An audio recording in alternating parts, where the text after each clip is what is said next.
কখনো কি ছোলার ডাল দিয়ে শিম রান্না করেছেন? আশা করি করেননি। তবে আজকের রেসিপিটা দেখার পর অবশ্যই একবার ট্রাই করুন।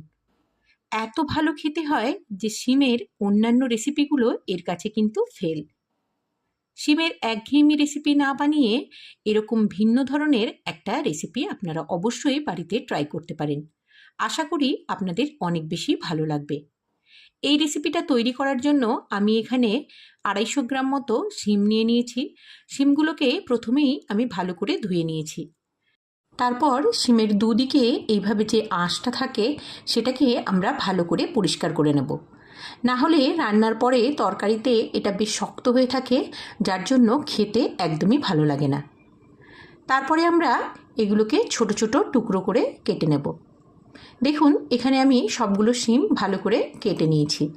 এখন নিয়ে নিয়েছি একটা মিডিয়াম সাইজের আলু, আর এই আলুটাকেও আমি একটু পাতলা পাতলা করে এইভাবে কেটে নিচ্ছি। যেহেতু শিমগুলো তাড়াতাড়ি নরম হয়ে যায়, তাই আলুগুলো একটু পাতলা করে কেটে নিতে হবে, যাতে আমাদের রান্নাটা করতে খুব একটা বেশি সময় না লাগে। আলুটা কেটে নেওয়ার পরে আমরা এটাকে এক সাইডে সরিয়ে রাখছি, আর তার সাথে এখানে একটা পেঁয়াজকেও আমরা একটু ডুমো ডুমো করে কেটে নিচ্ছি। তো আপনারা দেখতে পাচ্ছেন পেঁয়াজটা কিন্তু আমি নর্মালভাবে যে রান্নার মধ্যে দেওয়া হয় সেরকমভাবে কাটছি না, একটুখানি মোটা মোটা করে এবং ডুমো ডুমো করে পেঁয়াজটা কেটে নিচ্ছি। আর তার সাথে এখানে একটা টমেটোকেও আমি একদম ছোট ছোট করে টুকরো করে কেটে নিচ্ছি। টমেটোটা কাটা হয়ে গেলে এর সাথে দুটো কাঁচা লঙ্কাও আমি রেখে দিচ্ছি, এটা আমরা রান্নার মধ্যে ব্যবহার করব। এখন গ্যাসের ফ্লেমটা অন করে একটা কড়াই বসিয়ে আমি দিয়ে দিয়েছি 3 টেবিল চামচ পরিমাণ সর্ষের তেল। তেলটা একটুখানি গরম হয়ে গেলে এর মধ্যে আমরা দিয়ে দেব 1 চামচ পরিমাণ নুন আর 1 চামচ পরিমাণ হলুদ গুঁড়ো। তারপর কেটে রাখা আলুগুলো দিয়ে আলুগুলোকে একটুখানি লাল লাল করে ভেজে নেব। এইভাবে আলুটা নুন হলুদ দিয়ে প্রথমে ভেজে নিলে দেখবেন রান্নার মধ্যে দেখতেও ভালো হয়, আর খুব তাড়াতাড়ি আলুটা সিদ্ধও হয়ে যায়। আর এইভাবে ভাজলে আপনারা আরেকটা জিনিস লক্ষ্য করবেন, টেস্টটাও কিন্তু আলুর অনেক বেশি ভালো আসে।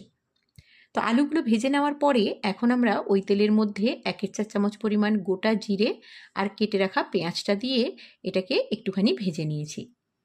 2 থেকে 3 মিনিট মতো আমাদের পেঁয়াজগুলো একটুখানি ভেজে নিতে হবে, যতক্ষণ না পেঁয়াজটা খুব ভালোভাবে নরম হয়ে যায়। এখন এর মধ্যে দিয়ে দিচ্ছি রসুনের কোয়া। এখানে 7 থেকে 8টা মতো রসুনের কোয়া আমি গোটাই এভাবে দিয়ে দিলাম। তারপর রসুন আর পেঁয়াজটাকে বেশ ভালো করে আমাদের ভেজে নিতে হবে। তারপরে আমরা এর মধ্যে দিয়ে দিচ্ছি কেটে রাখা শিম।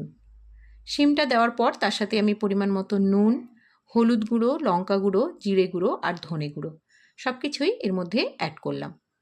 তারপর সব কিছু আরও একটুক্ষণ আমি ভালোভাবে কষিয়ে নিচ্ছি। এখন এটাকে ঢাকা দিয়ে আমরা 3 মিনিট মতো একটুখানি রান্না করে নেব। এতে শিমটা দেখবেন ভালোভাবে ভাজাও হয়ে যাবে আর একটু নরমও হয়ে যাবে। মশলাগুলো অ্যাড করার পর শিমের সাথে মশলাগুলোকে ভালো করে মিশিয়ে নিয়ে এটাকে ঢাকা দিয়ে আমরা 3 থেকে 4 মিনিট মতো রান্না করে নিয়েছি। এখন আমরা ঢাকনাটা খুলে নিয়েছি, আর এখন দেখুন সব কিছু আমি আরও ভালোভাবে একবার মিশিয়ে নিয়ে এর মধ্যে ভেজে রাখা আলু আর টমেটো আর কাঁচা লঙ্কাটা অ্যাড করে দিলাম। তারপর আলুর সাথে সব কিছু আরও একবার ভালো করে মিশিয়ে নিচ্ছি, আর এরপর দিয়ে দিচ্ছি পরিমাণ মতো জল। যেহেতু নুনটা আমরা আলাদা আলাদাভাবেই একবার আলুতে এবং একবার শিমের মধ্যে দিয়েছি, তাই নুনটা আমরা পরে একবার চেক করে নেব।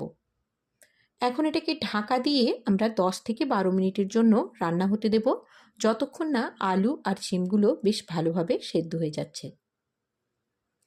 যতক্ষণ এদিকে রান্নাটা হচ্ছে ততক্ষণে আমরা এই রান্নার জন্য একটা স্পেশাল মশলা তৈরি করে নিচ্ছি, আর যেটা আমরা তৈরি করেছি ছোলার ডাল দিয়ে।